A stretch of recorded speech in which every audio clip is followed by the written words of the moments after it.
Hey guys, today we're here with Katie Jo, that is Fairy Guide Mother. Today we're going to be talking to her about the services she provides at Disneyland and all the theme parks around here. Katie, how you doing? I'm doing good. Thanks for having me. Good. I appreciate you being here. I have a good amount of questions for you, and I know a lot of people here want to know a lot about you. Number one question to me is, what or how did we meet? We met via Instagram. Mm-hmm. I saw some of your hilarious posts. I liked what you did. I saw that you were also a small business owner, that you offer a service, much like mine, that people don't know they need until they use it. And then they're like, this is the only way. And I messaged you and wanted to get to know you guys better and see if we could have a mutually beneficial friendship. And it's working out great, isn't it? Yes, I know. I look at your stuff online. I'm like, oh my God, this is amazing. The stuff you do, the children you help with the parents and stuff is just amazing. Thank you. I'm surprised that not a million people are doing what you do. Yeah. It is pretty interesting. Tell me, what does a typical day look like for you in the parks, or for that matter, anywhere else you go and do this, like whether it's at the hotels, the pool. Yeah. Tell me what a typical day looks like for you. So my favorite thing is that I'm fully customizable. So I base off of what the family needs. Every family's different. We can go to the parks together. We can go to the pools. I can watch the kids at the hotel while the parents get a date night. I think that's something that is often overlooked with parents. They come to Disneyland. Oh, we want it to be about the kids. It's a family vacation. Yep. But there's so many things to enjoy at night, too. They just brought back Paint the Night Parade. Yes, they did. And so it's great to have the family time, but also a Disney date night is so fun and something that hasn't crossed many people's minds, that if you have a 4 and 6-year-old and you're going hard all day and then, they pass out, that you don't get to go to the fireworks, you don't get to see the nighttime stuff, but I can come and watch the kids, and then you're free to go to California Adventure and have a beer, or, maybe eat somewhere nice. People love the Blue Bayou. Yes. And I always feel like, the kids don't know how cool it is, or the price tag, right? And they're bing bonging off the walls. And so instead, I have families, we can divide up while we're in the parks. Mom and dad can grab lunch at the Blue Bayou, and I take the kids to get a corn dog, and they're just as happy. And we ride the pirate ride, wave to the parents. We, do the big sailboat around. Oh, yeah. There's lots of ways to keep the kids entertained while the parents have just a moment of, enjoying some adult time. And so each family's different. I meet them. Some families want to do rope drop, which is, ride at 8 a.m. and hit as many rides as possible and then call it a day. Some families like to start later. Some families, I'll do a rope drop day and then start later on the second day. All the pools at all the hotels are really cool. So some families have me come and help out at the pool because the 4-year-old wants to do the slides, and the baby wants to do the splash pad, and the 6-year-old is, running amok. And so the more adults you have at a pool, of course, is better, because kids are absolutely kids are wild and don't. Yes, they do. Have a danger meter. They're like, I'm going to jump off this. Catch me. And you're exactly. Like, ah. So then you actually go to the hotels if needed and asked? Yeah.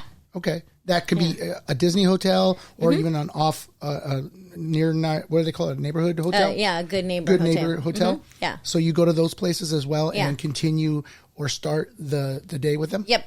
In the summer, I'd say a lot of families like to do that midday break. So we'll start at 8 a.m. to noon, and then we go back to the hotel. I've also had parents who are like, we want to be the ones that nap. I'll take the kids to the pool, and they get to relax and order room service. Or, I think that it's a beautiful thing that parents want the Disneyland trip to be about the kids, but you're the one that worked so hard, took the time off work, saved the money, booked the trip, and to just have a moment to yourself is kind of unheard of. And so any way that I can help, I just kind of just jump in there and, where do you need me? How, what's the best case scenario so that everybody has a good time, not just the kids. Do you help out with any navigation as far as the app? Because some of us, we see this app, the Disney app. I still even have a trouble sometimes going through it and figuring out how to get my photo scanned. Like she always has to help me with that. But do you help out with that? Yeah. So I always like to show the families what I'm doing so that in case they're coming another day without me, or in case they are like if I'm going to leave at 4 p.m. but they're going to stay later, I don't ever want to like do it all for them and then have them be lost without me. So I'll kind of show them how I'm doing it and why I'm doing it. And like, so I'm looking here and this lightning lane is 15 minutes from now, but the wait time is only 10 minutes. So let's just wait the 10 minutes and then you can save that lightning lane for when you're here later for the fireworks or whatever, and kind of explain to them why I'm doing it. But I've also had parents who are like, we're only here one day, take the wheel, we don't care. And then I'm just booking the lightning lanes. I'm not explaining it because they only have one day. And I just kind of take that off their plate. There are people who are curious and want to know the why. And then there are people who are like, we'll just follow you. You tell us what. Really? Yeah, those are the easiest ones where I'm just like, the first timers who want me to do everything, those are my favorite because they're just like, they have no expectations. They, they're just, even the littlest things that I do, they're like, oh my, that was amazing. And really? I'm like, oh, that was okay. Yeah, it was amazing. I bet you show them like all the hidden Mickeys and the different things in the park that we don't know about. Yeah. So I have a book. Unfortunately, it's from 2015, so I don't know if Disney has come out with one since then. So like, there's some in Marvel Land and Star Wars Land that aren't listed in that book. Okay. But it's pretty cool because it just describes where the hidden Mickey is. It doesn't show you a picture or whatever. And then my favorite thing is because kids are at different heights, they notice different things. So this, like little kid is going to see something than the 6 foot tall dad, and it gives people something to look at. And they're like, "Is this a hidden Mickey?" And I'm like, "Yeah, you found it, dude. You got it." I had a kid, the blue guck that's spilled in front of Guardians of the Galaxy. There's a couple where it does kind of look like a hidden Mickey, and I would have never noticed it. I don't even know that. Yeah, but the like little kids are looking around, they're looking down, and he's like, "Is this?" I'm like, "Absolutely, bud. That's definitely a hidden Mickey," and also keeps kids entertained in line. Another thing I like to do in line is, can you find somebody with a yellow shirt? Can you find somebody with a purple shirt? Oh, okay. Oh, look, that whole family matches. Can you tell what movie they're trying to be in? If people are Disney bounding or whatever. Just help keep kids entertained, because there are some times where you're kind of have to be in line. Can't just zoom through everything. Absolutely. Have you seen the new map, the new children's map? I saw it online. I think that's really cute. I love that. I always worry that Disney's going to take away the paper maps because everything's online now. And so I'm so glad that they did that for the 70th. And it's so nice to have it. And I also like to show kids on the map, like, this is where we are, this is where we're headed. And also it helps explain to kids, because kids are like, I want to do this now. And so I'm like, oh, see, we're all the way in Star Wars Land, and we need to go all the way over here if we're going to go into Toontown. So what I want to do is when we walk, we're going to hit Pirates, we're going to hit this, and then that kind of gives them an idea, people forget that kids, it's now. But if you explain to them and give them a point of reference, then they're like, oh, okay. And then when I have repeat customers, the kids that I showed on the map, they're like, oh yeah, oh, isn't that by the Matterhorn? Isn't that? And I'm like, yeah, you remember, So you do get repeat customers then, of course. Yeah. I've had most people say once they go with me, they don't want to go without, because it's so nice to have somebody who knows where the bathrooms are, knows what time the parade is. Yep. Kids are better behaved for people who aren't their parents. Yeah. I've had parents be like, we need to take you home with us because I don't know who this kid is, but they have been a pleasure because you're here. Yeah. And also, it doesn't take long for kids to realize that I'm the expert. So instead of mom all day, it's Miss Katie, what about this? Katie, what about this? And mom's really? Just like, oh, hallelujah. They stopped asking me questions. And I love it. And I'll take, the same question and, of course. and so gives mom a break and, that mental load. And there's so much Disney information. And I think that that's cool, but also it's kind of overwhelming. So I've had families who call me and are like, I'm watching all these things and it seems so hard and blah, blah, blah. Yes. And I'm like, yeah, it is overwhelming. And I promise you we're going to have a good time. I promise you it's going to be okay. Mm-hmm. There's a lot of information that you're taking in because you want your trip to be good. Yeah. And that's a wonderful thing. But also kids don't know what they don't know, which is a little bit of a bummer about YouTube because now kids do know some things. Oh, yeah. Before YouTube, the kids had no idea, but now I do have a couple of like older kids who are like, I saw that if you, and I'm like, oh man. Yeah. Now I got to fulfill that. Saw 5 videos on one subject. Yeah. My kids do the same thing. Yeah. How about when it comes to parades and like the fireworks show? Mm-hmm. People are lining up 2 hours plus before that. How do you navigate that stuff? So I bring a blanket and I like to kind of like rotate, right? So depending on how the family is, like I've had families that like bring grandma and grandpa, right? And if you tell grandpa, hey, we want you to sit down for an hour and stake out the spot, grandpa's like, yes, I would love that. And sometimes not, and so sometimes it's me. If the baby is sleeping in the stroller, I'll say, okay, you guys are going to go on these rides. I'm going to take the sleeping baby in the stroller and lay out the blanket. Mm-hmm. I also know where if I sit in the sun for 15-ish minutes, that when the parade comes, that spot will be in the shade. Oh. And I watch all the people on the other side sit in the shade, and then by the time the parade hits, they're all in the sun. So you got this all mapped out. Oh, yeah. And so and I like to, for the daytime parades, I'm like, let's mobile order some food and sit down in the parade spot, eat our food, then the parade comes. So the paint the night one, especially right now, people are staking out so long. It's also the power of suggestion, right? So the first person sits down, everyone's like, oh, should we be sitting down? Like, and I was a little bummed that they put it in Disneyland because when it was in California Adventure, the parade route is so much longer that you didn't need quite as much time. Mm-hmm. And so now that it's at Disneyland, you probably do need at least an hour. The less novelty it is, the less people are going to wait. But because it's the 70th, Paint the Night hasn't been here since 2018. So people are pretty excited about it. Wow. I always feel bad for the people with that wait in front of the fireworks because fireworks aren't guaranteed. No, they're not. And so those people sit there and I'm like, oh gosh, I hope you didn't waste your whole day sitting there and then the fireworks are canceled. I prefer to watch the fireworks in front of the Rivers of America because you watch Fantasmic and then from the same spot you get the fireworks. I see. It's not that iconic behind the castle view, but they play the same music. They play the things that they put on the castle. They play it on the water.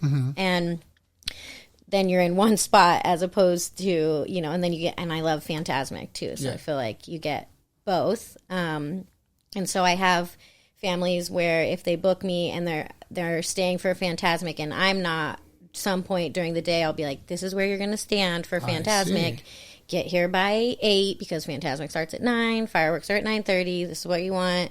And I just kind of like give them the heads up. Good pointers of where to go. To give them. Yeah. And then the new Star Wars show has been fun. I love watching the fireworks from there too. And that one I feel like is a little underrated. Those times I haven't been there for more than 30 minutes and still gotten a really good view for the fireworks. So you literally go out and stake out your locations for the families so that they can have a good view and not waste 2 hours of sitting there. Like, how about in the fireworks show, do you ever Main Street looks like a crowded subway. Yeah. Do you go and like actually So I had a family who came. It was the wife's 30th birthday, and the only thing she wanted was to be in front of the castle for the fireworks. Even though I was like, oh, fantastic, this, blah, blah. She's like, I want that iconic castle fireworks view. And I was like, okay. Yeah, that makes sense. So they had like an 18-month-old. So I staked out the spot probably around 7 for the 9:30 show. Wow. But I'm texting him the whole time of what they should be doing. And then I had the 18-month-old with me. And then like at like 8:30, he was done. He was losing it. Just tears. Everything was horrible. And I could see the panic in her face.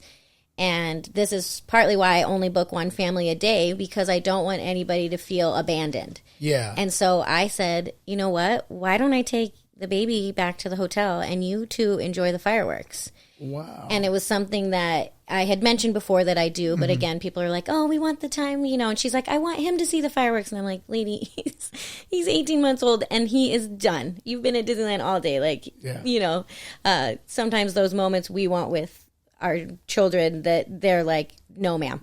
So I took him back to the hotel.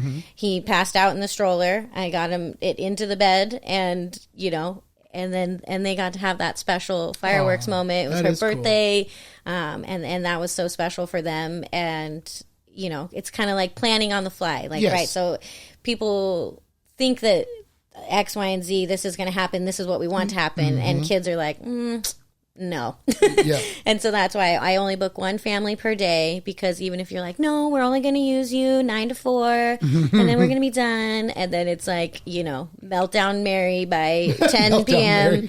And, and it changes the whole trajectory of the day. And I don't want anybody to ever feel like, they're in the thick of it at 4 p.m. and I'm like, oh, bye. Yeah, like true. if me staying that extra hour or whatever helps ease the transition, or I even had a family, the kids really wanted to ride the monorail from Tomorrowland back to downtown Disney. They were staying at the Disneyland Hotel, and the mom was just like, I don't want to fold down the stroller, we already did our shopping, we have so much stuff. And I said, you guys jump on the monorail and I'll push the stroller and I'll meet you at downtown Disney. And the mom was like, what? That's an option? And I was like, yeah. I was like, doesn't that make more sense than trying to take the 15 bags out of the bag, break down? I mean, these strollers, they kind of break down, but some of them, and then you're like shoving the stroller in the monorail. Anyways, I'm like, listen, you guys go. Yeah. And then, and then the kids still got to do the monorail, which was something the mom thought wasn't possible because they had the double stroller and all the stuff. I'm like, no. And then of course the kids were excited. So I was like, I'm going to race you. What do you think's faster, me or the monorail? And then I'm like, hustling through downtown Disney, and I beat him. You beat him? Yeah. Oh, wow. Yeah. You're sitting there like, hey. How about children? Okay, I'm sure you've dealt with families with children that are autistic, neurodivergent issues. Yeah. How do you navigate and deal with that? A parent like myself who has a child who is autistic, please tell me, what does that look like and how do you deal with that? So I have my degree in early childhood education with a focus on diverse families. So under that umbrella falls neurodivergency. I think that there's a lot of new tactics to help and to understand. And the thing about neurodivergency is that no two kids are the same. No. And so I always talk to the parents about it. I ask them, what helps at home? What are you planning on bringing? I always suggest the noise canceling headphones. Even like I also, in my bag, my Disney bag, I always carry a couple of the foam earplugs. Oh, yeah. Because sometimes people who don't typically need it are like, oh my goodness, the fireworks are so loud. Oh my gosh, Disneyland in general is really loud. It can be, yes. And so I feel like, just being that support for the parents and asking them, is there a blankie or a lovey that would be helpful to have in the backpack? Yeah. Is it, that midday break, right? So I do feel like the mornings are the least crowded. And so I just kind of talk to each family and each parent about what I have seen and say, you know, if you're looking for the least crowds, I would go in the morning, and then at noon, take that midday break in the hotel where it's quiet, watch a show, have some lunch, and then come back, you know, around 4. And I feel like each family and each kid is different, and I support them in different ways. And I know where there's places where you can go where it's quieter.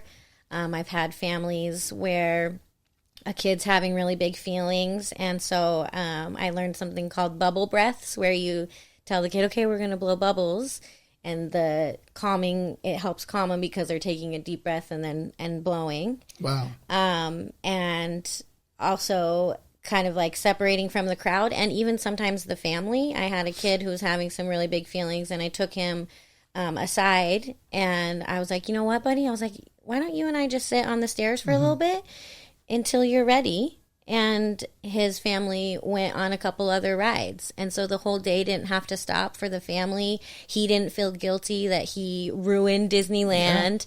But he got to have his needs met. He got to help regulate himself. He got to calm down. And then, you know, the siblings weren't like, oh, you know, here he goes again, and we have to, you know, cater to him and all, like, you know, whatever other things that might cross their minds or not. And they still got to have a good time. And then when they were done with those rides and he had, you know, self-regulated, we got right back into it. And we were like, you know, and I was asking him what he wants to do, what rides he liked. And just kind of helping with that. I've also, you know, taught people about the DAS Pass. A lot of people don't know about the disability access and how to help their children with that.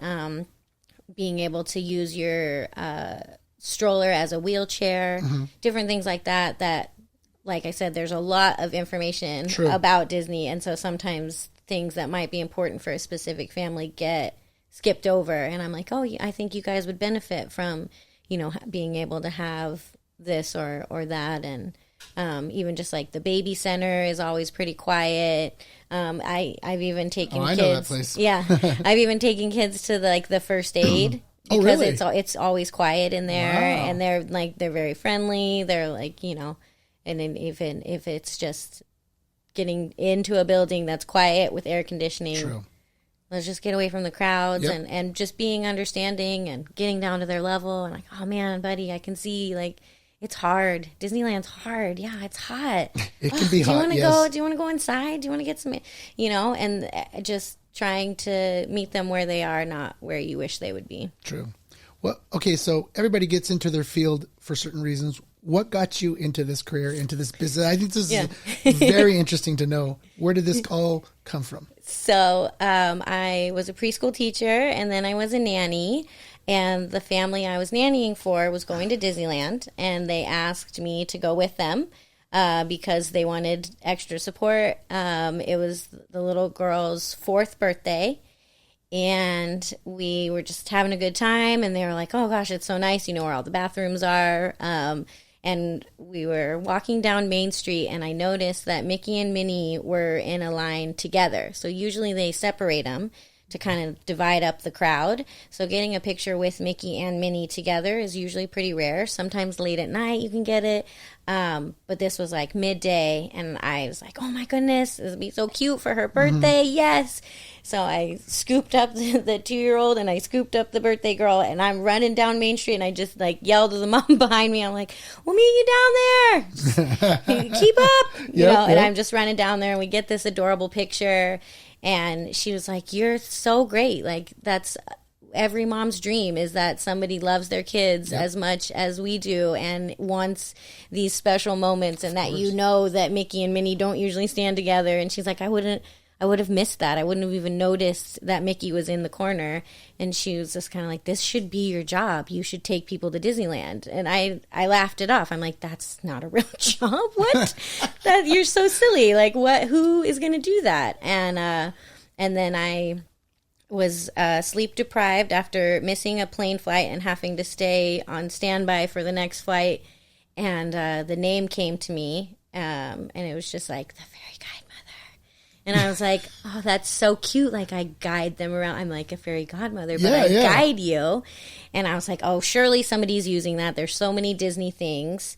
And I Googled it, and there wasn't a fairygodmother.com, and there wasn't a fairy godmother on Instagram. And I was like, Good. oh man, I guess I got have it. to do it now.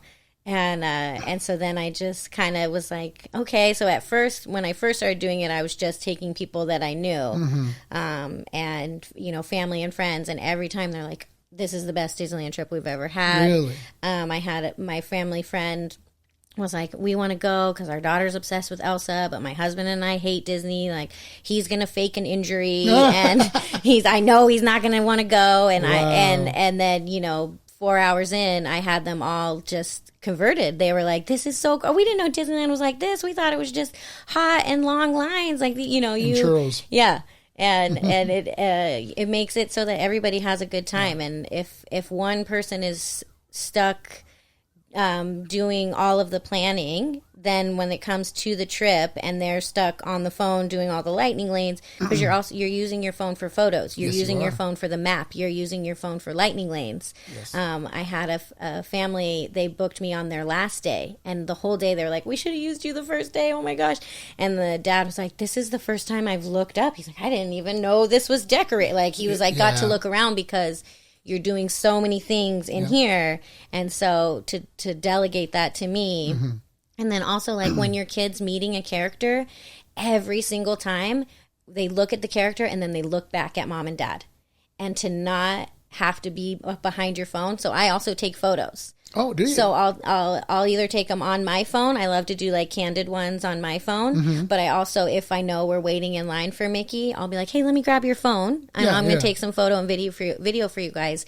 It's so cute and such a different experience for the kids to look at Mickey and then look and turn back and look at mom that's and dad and not have them be hidden behind the phone. Yeah. Mom and dad are like, what?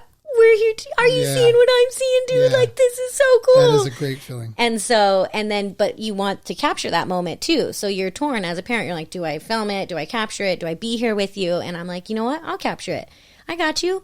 You know, and the experience is totally different for the parent and the kid to be in it. That's good. Yeah. That's awesome. Now, are you are you limited to just Disneyland parks? Do you go to, because, you know, here in Southern California, we got Legoland, we got Universal Studios, we got Magic Mountain, we got Knott's Berry Farm. Yeah. We have, you know, aquariums. Yeah. We have all kinds of places. So Disneyland is my love and my expertise. So I have had multiple families use me for those other places. I've been to Legoland. I've been to the Safari Park in San Diego. I've been to Universal. And, you know, I just... I go as a extra pair of hands / nanny for hire. You know, like at those places, we're going to be learning together. Like when I went with the family for Universal, it was also my first time seeing Super Mario Land. So we're all just like, oh my goodness. Yeah. How many escalators is like, where are they taking us? But you know, a lot of families have 3 kids, so having 3 adults is really Yeah. helpful. If the baby is sleeping, it doesn't stop the whole, you know, show. That I can stay with the baby in the stroller, and then everybody can still go on the other rides. But Right on. Disney is my expertise, whereas the other parks, I'm like, well, Yeah. I'm just part of the family. Here we go. Yeah, exactly. And at Disneyland, I suppose you have your own pass like Yeah. we do. So that's always, you know, you already Yeah. got your way in, so Yeah. you don't need to ask the family to also pay Yeah. for your Yeah. entrance or anything like Yeah. that. So the other parks, that would be I'd have to have my ticket and parking and Yeah, that's stuff that's right. yeah. Parking, that's right. Yeah. Yeah. Yeah. Wow. Yeah. And I like Knott's Berry Farm. I do feel like, you know, Disney kind of sets the bar pretty high. Sure does. Their customer service is top notch. And so if I talk to families early enough in their planning stages and they're like, oh, we're doing, you know, Universal, Disney, and Knott's Berry Farm, I always tell them, end with Disney. Yes. Start with those other ones, because if you start with Disney and you go to those other places, you're going to be like, Yep. this is... It's kind of like my customers. Same thing when we Yeah. take them to Universal and they stay at the Hilton or the Sheraton and they stay there for 2 days. And then they come down here. It's like, wow, what a difference. You Yeah. know, I mean, yes, it's fun to go to Universal. It's Yeah. great to see their stuff, but there's a whole different world in theme parks. Yeah. We have a diversity of all of them. So it's a lot of fun. Yeah. Now tell me this. How does somebody go about booking you? How does somebody go about getting this, like getting you booked in and finding out how everything goes? How do you go through that process? Yeah. So I'm on Instagram at Fairy Guide Mother. Which we'll be linking all your stuff. Yeah. No underscore or anything. Got the first one. And you can send me a DM. And then I also have my phone number, and I just require a $50 deposit per day. And then because people do multiple days, right? Right. And I also, there's been multiple families where they'll book me for one. I always ask people, oh, how long's your trip? Blah, blah, blah. And pre-reservation system, it was easier that after day one, you have such a great time. Like, oh, can you come tomorrow? And I'm like, oh, I am available. But with the reservation system, it's been a little bit harder. So there are some times where people are like, oh, we just want you for the one day. And there's been like 9 out of 10 times where I'll book the reservation for the second day, and halfway through the first day, oh, I wish we had. And I'm like, well, you know what? I know you better than you know yourself. And I was like, I booked a reservation, and they're, oh my gosh, thank you so much. Yeah. You know, that's a good way to do it. Always have the next day booked just in case. And then at worst, like us, if you can't go, you just make sure and cancel out before, what is it? Midnight? Yeah. So that or I just go. Or you just go. No more peanut butter brew, though. No, sadly. Yeah, I know. Yeah. It's a touchy subject. I don't want to cry. I know. Coffee is my weakness, so as you can see, I'm going crazy on mine. Yeah. But yeah, that's cool. That's definitely a great thing that you do all this for everybody. I mean, I wish I would have known this when my kids were little. I mean, they're still little to me. They're 9 and 10, but you know, when they were little, you need that kind of help in the park, from just the parades, the fireworks, the lines, the navigation, the way you know how to do. I don't think I've bought one lightning lane in my whole entire time here. But I live down the street from there, so I can go as many times as I want. Yeah. I also had a family, my favorite thing, she said, you walk with purpose. And so it was, I think that really describes that, like, you're kind of like lost and like meandering, like, oh gosh, where do we go? And so to have somebody who just kind of is like making the decisions. Also, like when I have large groups, like I had a party of 16. Oh. And so how do you deal with that? You do. Well, I was glad that most of them were first timers. There were a couple that were like, and I always ask people like, what do you for sure want to do? Blah, blah, blah. And also give my input, right? They're like, oh, well, we're not really Star Wars fans. And I'm like, I don't care. We're going on Rise of the Resistance. Let's go. And I also help them figure it out. So what I try to do is I try to, map it out that they don't have to pay for Rise of the Resistance, so that if they have to pay for Radiator Racers, then they're like, well, at least we didn't pay for Rise of the Resistance, right?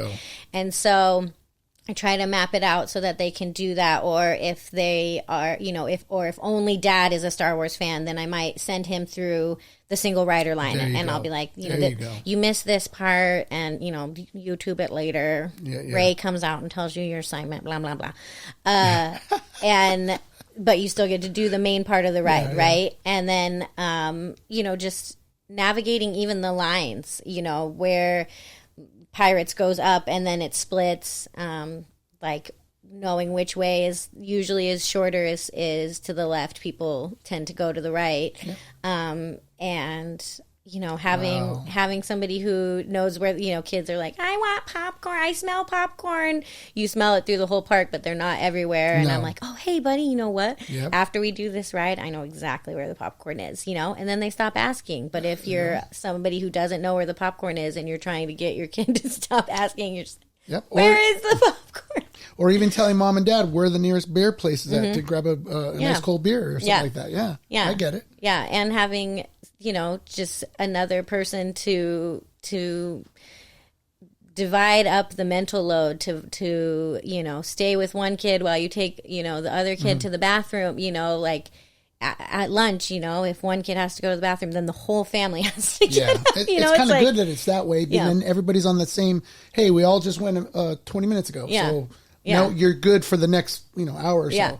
So yeah, and also kids don't give you a heads up. They're like, No. I have to pee right now. right in the middle of the line. Yeah, and the kids, they're like, Yep. yeah. And so I'll be like, okay, here's where the bathroom is. I'll stay, here. And knowing just like what time things are. And, I feel like there's a lot of new stuff about mental load. And I feel like that's a lot of what I do is I take the mental load of Disneyland off your plate so that you can enjoy it. That's the saddest thing for me when I hear somebody and they're like, oh, we went to Disneyland and it was so hot and the lines were so long and we didn't even get to see Mickey and blah, blah, blah. And I'm like, oh my gosh, you did it so wrong. Wow. Let me help you. Yeah. All right. This is my last question for you. And I can only imagine, because I go maybe once a week or maybe once every few weeks, we'll go in for a few hours. I'm tired. Yeah. Like I come out of there and my wife will say, I'm Disney tired. Like meaning like we feel all Exhausted. achy. And how do you do this multiple days back to back? Because I watch your Instagram. You must be extremely tired at some point. Yes. So Epsom salt baths are a big ticket. Wow. And I always tell people this too, when you get back to your hotel room, is you lay on the floor and you put your feet up in the air. And so having your feet elevated is super helpful. I'm also like, I have those like old lady Skechers like worker shoe. Like my shoes are usually not, the cutest, but you got to have good Disney shoes. Yep. Yep. And I feel like there's always like a light at the end of the tunnel for me. Like, like I'm like, oh, I'm only here 10 hours. Like, oh, it's already been 5. Like those first few hours fly by, and so then, the multiple days gets hard. I feel like, for me, like day 5, I definitely notice like dragging a little bit. Day 5. Yeah. But it's also because usually, so I've had families who've done 3 or 4 days, but it's like such a different part of your brain with each family, right? So the excitement of the new family. Yes. So I did 3 days with one family, and then knowing that it's going to be a new family or even a repeat family. Like, if I have a family